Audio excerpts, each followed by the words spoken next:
Salut les filles, je suis Fabienne de la chaîne Cousette Factory sur YouTube et sur Instagram. Je vous retrouve aujourd'hui pour le bilan couture du mois de mai, c'est parti!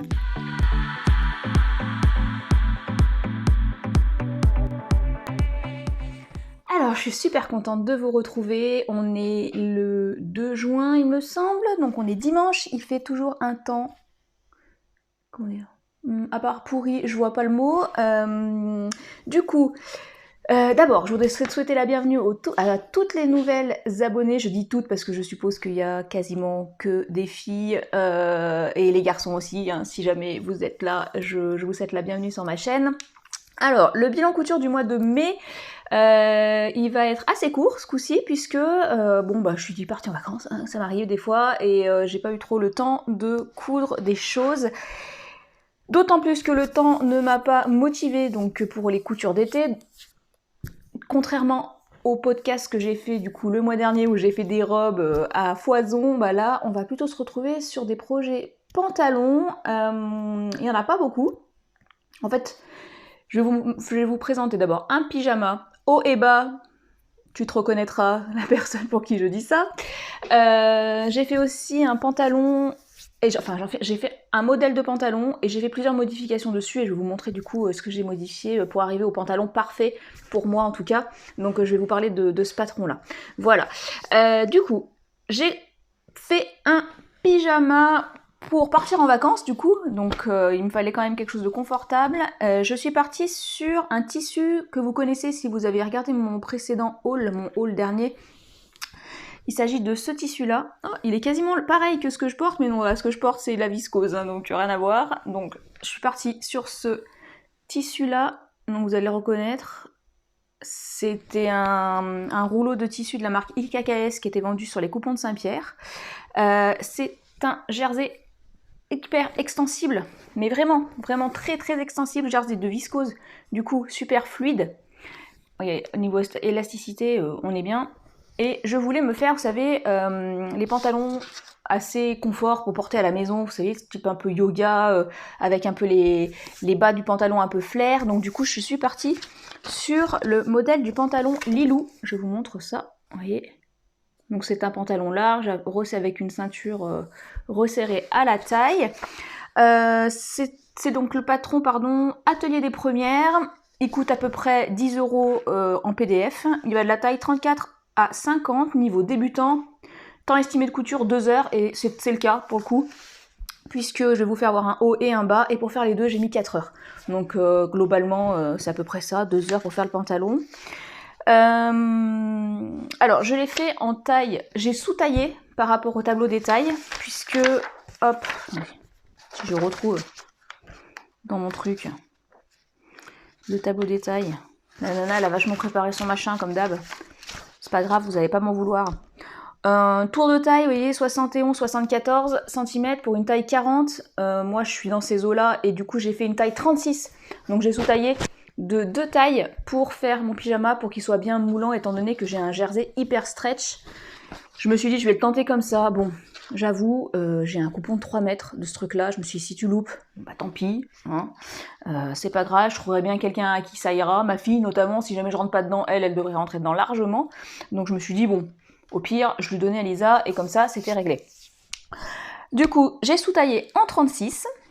J'ai aussi, je sais pas si vous voyez sur le dessin technique, au niveau de la ceinture ici, la bande de taille est quand même était très très fine, donc moi j'ai multiplié par 2 la pièce de patron de la bande de taille parce que je voulais avoir une ceinture assez large au niveau de la taille. Je vais vous montrer, vous voyez, ma ceinture, elle est là, c'est ma ceinture.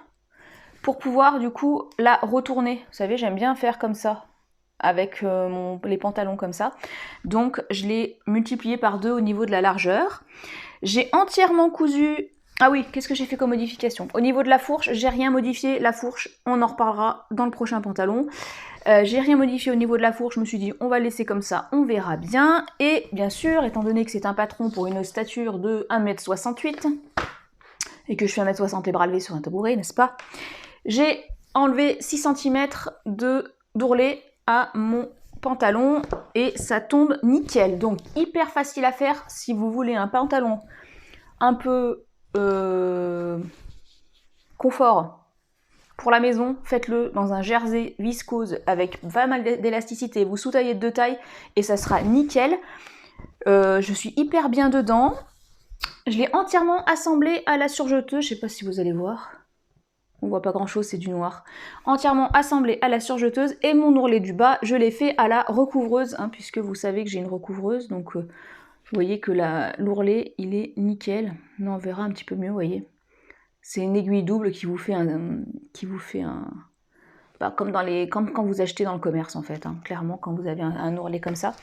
Donc j'ai fait comme ça pour mon pantalon. Je vous montre porter après, je vais d'abord vous parler du haut qui va avec. Puisque oui, j'ai fait un haut et un bas, n'est-ce pas? Qui tu sais, si tu regardes la vidéo, tu sais pourquoi je dis ça. Je suis partie pour faire mon haut sur le patron, je suis partie, pardon, du patron, sur le patron. Laisse tomber. Je suis partie du patron Orage de Direndo. Donc je me suis basée sur ce modèle-là et je l'ai raccourci. Parce que je voulais un haut un peu plus court, comme c'est un pyjama. Et j'ai fait donc manche courte, col carré, raccourci. Je l'ai fait en taille 38, pareil, pour la même raison. Donc je l'ai sous-taillé, puisque dans le tableau des tailles, au niveau tour de poitrine, je suis plus au niveau 40, au niveau de la taille 40 pour un tissu avec moins d'élasticité, on va dire. Donc moi, je suis partie sur une taille 38. Donc j'ai sous-taillé d'une taille mon t-shirt, donc je suis partie sur le même tissu puisque j'avais de quoi faire. J'ai fait, je sais pas si on va bien voir, au niveau des manches, le petit bracelet de manche qui va avec. Donc vous voyez, ça fait un bracelet de manche que vous cousez à la surjeteuse, d'accord, ça fait une jolie finition. Et je suis partie sur le col, hop, je vais vous montrer, sur un col carré. Je suis là, hein. Je suis partie sur un col carré, donc vous voyez qu'il est quand même plutôt pas mal. Ils vous font faire dans Direndo du coup un col carré style biais. Vous voyez, c'est une bande de biais que l'on retourne. Et je l'ai cousu ensuite par-dessus, pareil. Moi j'ai fait mon point double aiguille. Ils vous disent de faire un point double aiguille au niveau de du col. Et ben, ce que j'ai fait moi, c'est que j'ai fait ça avec ma recouvreuse. Comme ça me fait vraiment un truc bien propre. Comme si on l'avait acheté dans la boutique, ce qui est l'objectif, n'est-ce pas? Et au niveau de l'ourlet, donc j'ai fait la même chose. J'ai fait un ourlet recouvreuse. Donc comme ça, j'ai vraiment un pyjama, ben ma foi, IKKS, j'ai envie de dire, version Fabienne, quoi. Donc voilà le petit haut qui va avec. Donc je vous montre tout de suite porter mon petit pyjama. À tout de suite.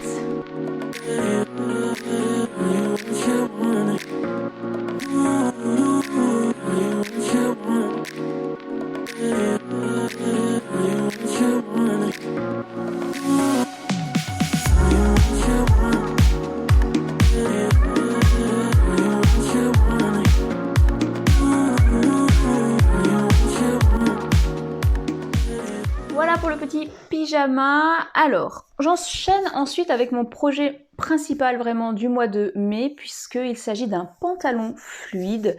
Je suis partie sur le modèle Mirage de la petite Frambyse, puisque elle a lancé du coup sa nouvelle collection là au printemps-été, et elle faisait une promotion pour l'achat de tous les patrons de la collection, 48 €. La collection complète en PDF, donc moi j'ai acheté la collection complète. Je sais pas quand est-ce que je ferai les autres, mais il faudra que je les fasse. Donc j'ai acheté la collection complète de patrons. Donc ce patron, normalement c'est une combinaison que vous pouvez faire soit en combinaison, soit en 2 parties, le pantalon et le haut. Je trouve ça d'ailleurs super cool. Il faudra que je fasse du coup la combinaison un de ces jours. Et là je suis partie sur le modèle du pantalon. Donc vous voyez, c'est un pantalon assez simple, avec 2 plis devant, des pinces au niveau du dos. Moi, je suis partie sur la première version que j'ai faite, dans une taille 40. Je vais prendre le patron. Donc moi, je suis partie sur un tissu noir. Donc ok, ça se verra pas super bien, je suis désolée. Mais j'avais ce crêpe Panama, qui s'appelle Panama. Oui, c'est un crêpe hyper fluide, que j'ai acheté sur la Tissutech de Charlie. Bon, maintenant, ça a changé de nom, c'est la Tissutech LR, je crois, maintenant. Donc je crois qu'il existe, il y est encore, hein, donc vous pouvez le trouver. Alors, le patron du pantalon, c'est un patron assez simple, moi je trouve. Niveau de difficulté, à partir de 3 sur 5, je pense que c'est pour la combinaison. Si vous faites uniquement le pantalon et que vous avez déjà fait des pantalons, il n'y a pas de difficulté majeure. Vous avez un dos, un bas, un dos, un devant, deux plis devant, c'est super vite fait. Les pinces dans le dos, enfin c'est quelque chose d'assez classique, ce qu'on trouve un peu de partout. Une fermeture éclair sur le côté, invisible, et une ceinture. Enfin la ceinture doublée, hein. Vous avez une doublure au niveau de la ceinture. Bon, c'est pas une grosse difficulté au niveau de ce modèle. Par contre, moi ce que j'ai trouvé, bon c'est mon avis, hein, je trouve que les explications là-dedans, elles sont pas hyper claires. J'ai trouvé, franchement, heureusement que j'ai déjà fait des pantalons, puisque du coup, je me suis basée sur ce que je savais faire, et j'ai finalement lâché un peu les explications de la petite Frambise pour faire comme moi je pense. Du coup, je sais pas, je saurais pas dire, ça va être en fonction vraiment de vous, ce que vous savez faire, ce que vous avez déjà fait, pas fait. Peut-être que vous arriverez en ayant... Si c'est votre premier pantalon, bon ben, vous aurez pas on va dire, d'expérience antérieure, donc vous pourrez pas, vous baserez là-dessus, et puis vous verrez comment vous vous en sortez.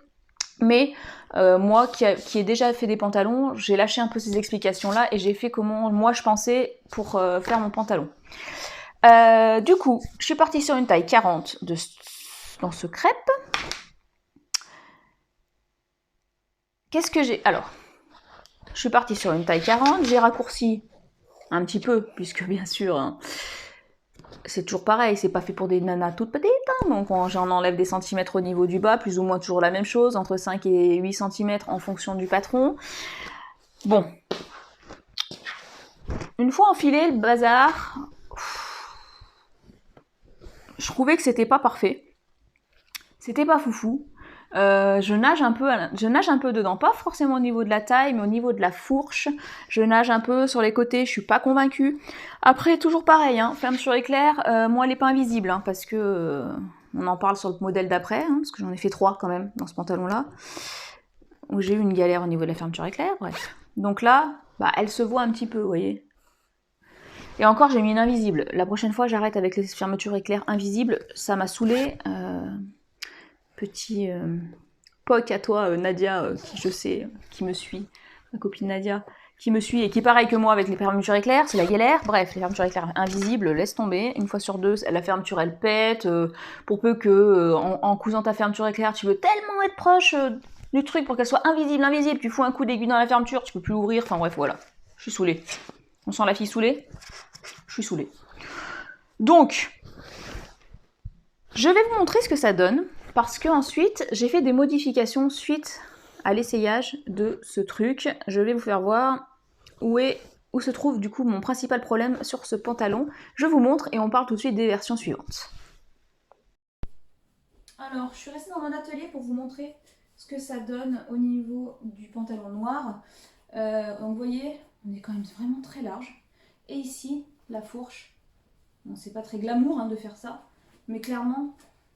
ça me rallonge. Vous voyez, le haut de ma fourche devrait être ici. Et on voit clairement que la fourche est très très basse. Je sais pas comment vous faire voir ça un peu mieux. Et qu'il est quand même un petit peu grand.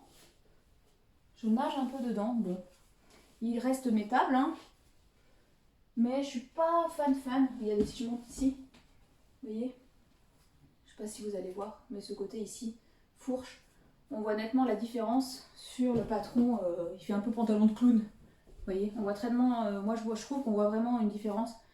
Pour que la fourche elle soit à sa place, en gros, il faudrait que je le remonte ici sous les seins. Vous voyez, on voit bien la fourche là, et on voit bien là à quel point elle descend si je fais ça. Vous voyez. Voilà pourquoi j'ai fait tout ce qui se passe ensuite. À tout de suite. Voilà, me revoilà. Hop là, voilà, c'est bon.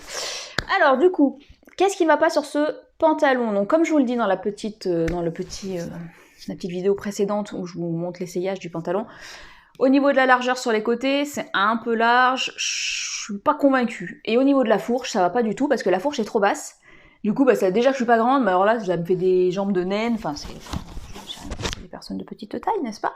Mais enfin, ça me raccourcit les jambes et du coup, je trouve que c'est pas ce qui me met le mieux en valeur. Donc, Je suis allée faire des petites recherches sur YouTube pour savoir comment raccourcir la fourche du pantalon pour remonter, pour s'en sortir. J'ai demandé un peu aux copines savoir comment elles faisaient et j'ai réfléchi et je me suis dit, dans ta bibliothèque derrière, tu as un livre qui s'appelle Docteur Couture.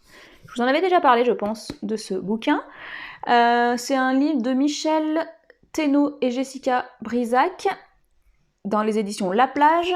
Donc là-dedans, vous avez un petit peu tout ce qui peut vous servir si vous êtes en galère sur quelque chose au niveau de la couture, et c'est super bien expliqué. Et j'ai trouvé le chapitre qui s'appelle « L'entrejambe n'est pas jolie ». Et je suis partie du coup sur leurs explications. Et donc j'ai modifié la fourche de mon pantalon en la remontant. Et pour ça, qu'est-ce que j'ai fait? Je vous montre le petit dessin. J'ai coupé ici sur une ligne et j'ai tout simplement remonté ma fourche ici. J'ai coupé et j'ai superposé les deux. Et j'ai remonté ma fourche de 3,5 cm. Du coup, voilà ce que j'ai fait sur ce patron. J'ai découpé au niveau de la fourche. J'ai remonté de 3,2 cm le devant et le dos. J'ai fait la même chose pour le devant et le dos, parce que sinon, du coup, ça semble plus logique, hein. Donc j'ai fait ça. J'ai raboté d'1 centimètre sur les côtés devant et dos, donc j'ai enlevé 2 cm au total de chaque côté, en fait, de chaque côté au niveau des hanches.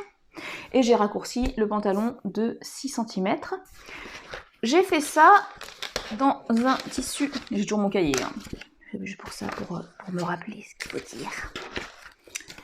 Donc je suis toujours partie sur mon pantalon taille 40 et j'ai fait ça dans une... Je vais vous montrer. Je vais chercher mon truc. Ma deuxième version, du coup, je l'ai faite dans ce crêpe Bordeaux que j'ai acheté pareil, tissu LR. Vous voyez, il est un petit peu texturé. Il est très sympa. Donc j'ai remonté la fourche de 3,5 cm. J'ai enlevé 2 cm au niveau des cuisses sur les côtés, je répète. Hein, j'ai raccourci de 6 cm en bas. Et j'ai rajouté des passants devant. Bon, je me suis loupée, j'en ai mis un sur le côté. Je ne sais pas pourquoi j'ai fait ça. C'est pourri, mais je pense que je vais quand même le mettre. Bon. Et j'ai rajouté 3 passants dans le dos. Donc un au niveau des pince, vous voyez, et un au niveau de la couture dos, pour pouvoir mettre une ceinture, parce que je trouve que c'est plus structuré, c'est plus joli d'avoir un pantalon avec une ceinture que des pantalons sans ceinture. Je trouve que ça... Il manque un truc dans le look, je trouve, quand on met pas de ceinture. Donc, pour faire mes passants, je me suis inspirée d'un autre patron de pantalon, que vous avez déjà vu sur ma chaîne si vous me suivez. Il s'agit du pantalon César, de Ma Petite Fabrique, et vous voyez, donc vous avez des versions ici avec des plis, ça ressemble un peu, vous avez des plis devant, vous avez aussi des versions sans plis, etc. Donc moi je me suis inspirée de cette version-là avec du coup les passants devant et dos. On les voit pas ceux du dos, on les voit pas ceux du dos là-dessus. Bon bref, donc il y a les 3 passants dans le dos et les 2 passants devant, donc je me suis inspirée de ce patron-là, et je me suis aussi inspirée des explications de ce patron-là pour monter mes passants. Je savais plus faire, et à chaque fois que je le fais, je me pose la question. Mais bon, au final, je m'en suis sortie.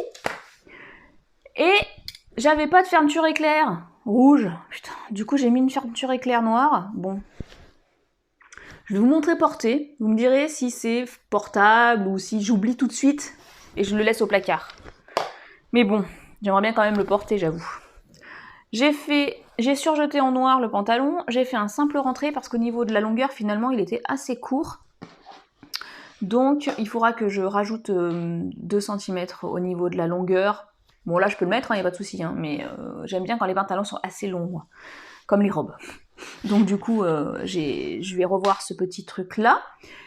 Par rapport aux explications de la petite Frambise, moi, ce que je vous conseille, si je peux me permettre, par ma petite expérience sur ce patron-là, elle vous dit pas, mais surjetez vos pièces de jambes entièrement. Avant d'attaquer quoi que ce soit, vous surjetez tout. Comme ça, au moins, ça sera clean, parce qu'elle vous le dit pas forcément. Et au moment de poser la fermeture éclair, vous vous retrouvez avec le bidule de la fermeture éclair qui est pas surjeté. Et moi, je trouve que c'est moins facile à travailler quand c'est pas surjeté. En plus, en fonction du tissu que vous utilisez, et ben, ça s'effiloche, c'est pas agréable. Je trouve que c'est pas agréable à travailler quand ça s'effiloche. Bref, c'est mon avis perso. Moi, j'aime bien quand c'est bien clean, bien surjeté à l'intérieur, propre, vous voyez, c'est propre. Donc, voilà. Qu'est-ce que je me suis noté aussi? Ah oui, et de surfil. Moi, je surfile aussi toujours les ourlets en bas. Bon, après, c'est toujours pareil, c'est un choix. Mais au moins, je sais que comme ça, il n'y aura pas de petits fils qui vont s'en aller tout le temps, parce que ça me gonfle. Donc, les passants, ici, j'ai choisi aussi de faire des passants larges pour cette version-là. Elle n'est pas encore parfaite, cette version-là. Je vais vous la montrer portée tout de suite. Et après, on passera, pour finir, sur la version finale de ce pantalon que j'adore. Je vais vous faire voir. Donc, je vous montre porter le pantalon en version bordeaux et on parle de la suite.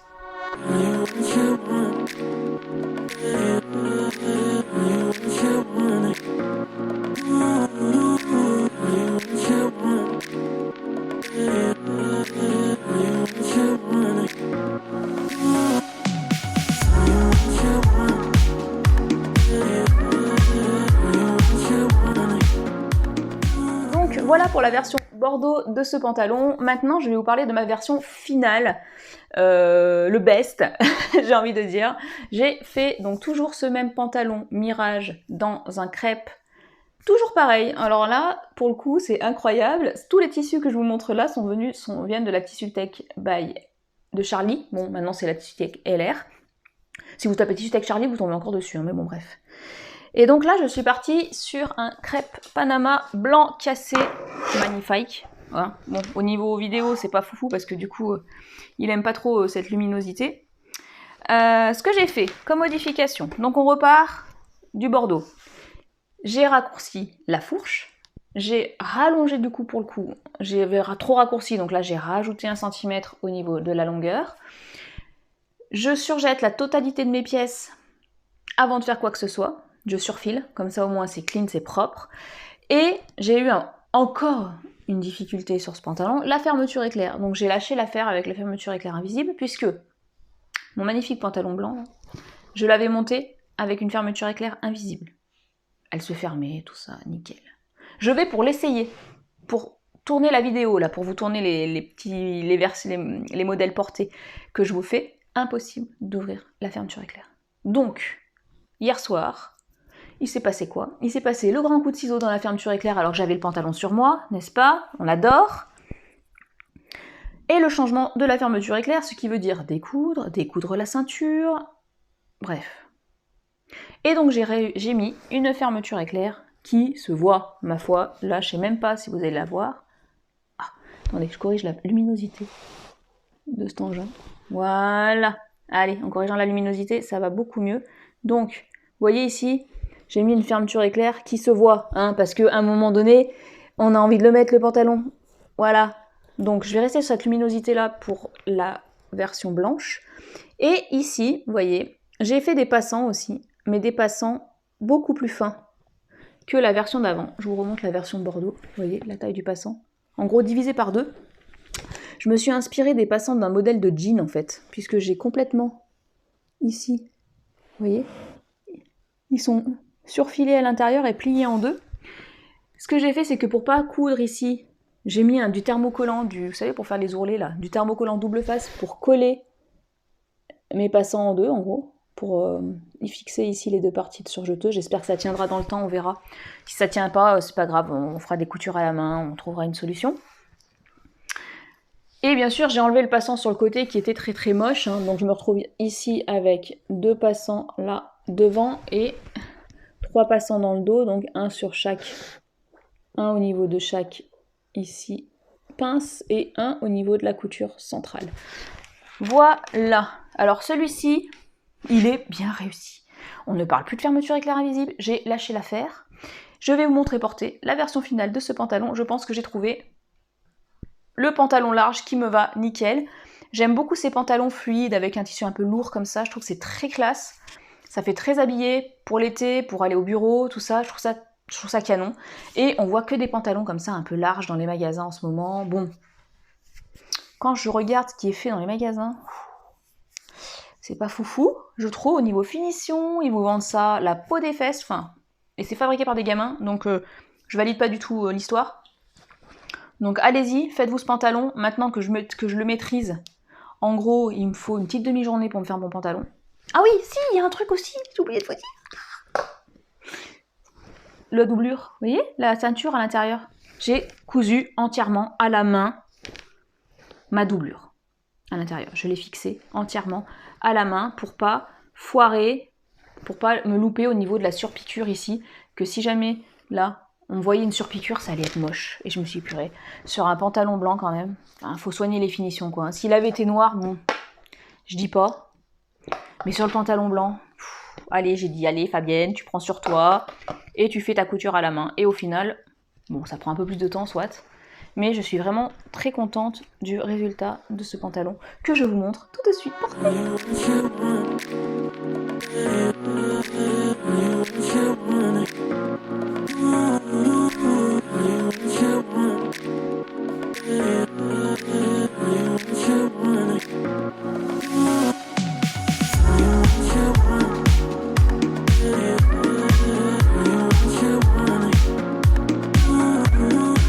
Bon, on est d'accord que ce pantalon il est trop beau. J'adore. Du coup, ben ça tombe plutôt bien l'histoire des pantalons parce que quand on voit le commencement d'été qu'on a, je me dis qu'on risque d'en refaire d'autres. Là, j'ai déjà en projet pour le mois de juin d'en faire encore un puisque j'ai un lin viscose sur ma table là-bas derrière que vous ne voyez pas. Mais je vais sûrement me faire encore un pantalon dans ce lin viscose pour l'été. J'ai un autre modèle en tête, donc je vais le tenter. Mais je vais d'abord regarder ce que ça donne au niveau des pièces de patron par rapport à la fourche avant de me lancer, si jamais la fourche la trouve. Pareil que sur la version de ce pantalon-là, je vais peut-être la raccourcir un petit peu, histoire que ça tombe bien tout de suite. Alors, je viens de penser à un truc. Je vais vous en parler quand même, parce que moi, c'est quelque chose qui m'a gêné pas mal sur un patron, et j'ai trouvé une solution pour pouvoir porter ma robe en cachant le problème. Alors, je vous montre le modèle de robe dont il s'agit. Il s'agit de la robe La Pelosa de Apolline Pattern. Je ne sais pas si vous vous souvenez, cette robe ici, au niveau du nœud, c'est ouvert dessous. Donc ça veut dire quoi? Ça veut dire que on voit votre soutien-gorge. On voit ici la dentelle de votre soutien-gorge. Alors, bon, moi les décolletés, ça me gêne pas, j'ai pas de problème avec ça, mais pour éviter les commentaires, au boulot notamment, où vous voyez, vous avez toujours des gens que ça peut gêner, bon, peu importe, j'ai réfléchi, et je me suis dit, mais ça doit bien exister un truc pour cacher les soutifs. Bon, qu'est-ce que j'ai trouvé sur Amazon un machin. Les nanas qui sont complexées ou qui veulent pas du tout, qui veulent se cacher, bon, pour des raisons de religion ou autre, portent un espèce de machin. Alors je vais vous montrer, franchement, c'est très très moche. Hein. Réellement, c'est très très moche. Voilà. On dirait un slip. Ben non, en fait, c'est un truc qu'elle fixe ici. Ça leur fait une espèce de bavoir, si vous voulez.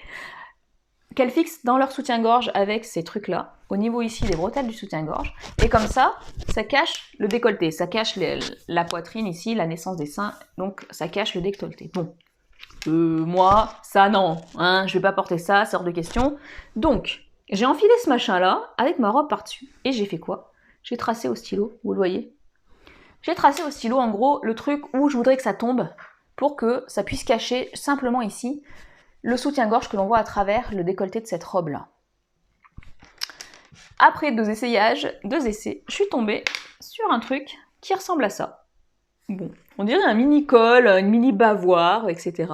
Mais ça fait le job, je vous jure, ça fait le job. Puisque vous fixez ça, comme ça, à votre bretelle de soutien-gorge, voyez, ça descend quand même nettement plus bas que l'autre. Hein. Ça, c'est caché dans la robe, puisque la robe, elle vient vraiment ici. Et ensuite, vous attachez ceci. Vous passez sous votre soutien-gorge et vous attachez par une pression que j'ai mis là. Une pression. Et ça vient tenir votre soutien-gorge comme ça. Et là, vous avez planqué la dentelle. Voilà. Donc ça, c'était l'astuce du jour. La pièce ressemble à ça. J'ai fait une pièce de patron, vous voyez, qui ressemble à ça. En décalquant le machin. Et je me suis fait ça. En blanc. Bon, on se moque pas, c'est vraiment du bricolage. Hein. Et en noir, puisque j'ai bien l'intention de me refaire cette robe en noir. parce que je la trouve très très jolie, très féminine, avec des finitions de dingue, elle est doublée, enfin bref, c'est du Apolline Pattern, quoi. C'est quand même quelque chose de... Je peux comparer un petit peu à Méthode Mathilde, c'est un petit peu toujours pareil, c'est un petit peu des patrons qui sont quand même vraiment qualitatifs au niveau finition. Bon, je me suis servi d'élastique à culotte, enfin vous voyez, j'ai mis des pressions, j'ai vraiment fait du bidouillage, mais l'essentiel c'est que ça fait le job. Et que si jamais ça peut vous servir, je me suis dit que j'allais vous faire voir. Comme ça au moins, on peut se montrer les astuces. Voilà, moi j'avais jamais vu ça, donc je vous remontre. Vous faites un col comme ça, vous mettez un élastique comme ça avec 2 pressions en fonction, vous venez fixer sur votre, ici, là, au niveau de la jonction, votre soutien-gorge. Vous passez ça dessous et vous le clipsez et ça cache la dentelle. Ça fait le boulot. Voilà. Voilà tout ce que j'avais à vous faire voir pour ce petit bilan couture du mois de mai. C'est relativement court, mais j'espère quand même que ça vous aura intéressé, puisque ça change un petit peu des robes. C'est quelque chose qu'on voit beaucoup sur ma chaîne, les robes. Du coup, là, on a parlé pyjama entier et pantalon. Donc, j'espère que ça vous a plu. Je vous laisse me mettre des petits commentaires, je répondrai à tout le monde, des petits pouces en l'air. Je vous laisse vous abonner aussi à ma chaîne. Ça me fait vraiment très plaisir d'avoir toutes ces nouvelles abonnées tous les mois. C'est vraiment génial. Je vous laisse me suivre sur Instagram également, je vais essayer de publier un petit peu plus sur Instagram, j'ai décidé de prendre une grande résolution et de publier plus de photos sur Instagram au niveau de mes cousettes. Je vous souhaite à toutes un très bon mois de juin, en espérant qu'il fasse beau, n'est-ce pas? Poppy vous fait un bisou, mais elle fait dodo, hein. Elle est flemmarde, elle est pas du matin, donc j'ai pas réussi à la sortir de son lit, et je vous souhaite, et je vous dis à très vite sur la chaîne, gros bisous, à bientôt.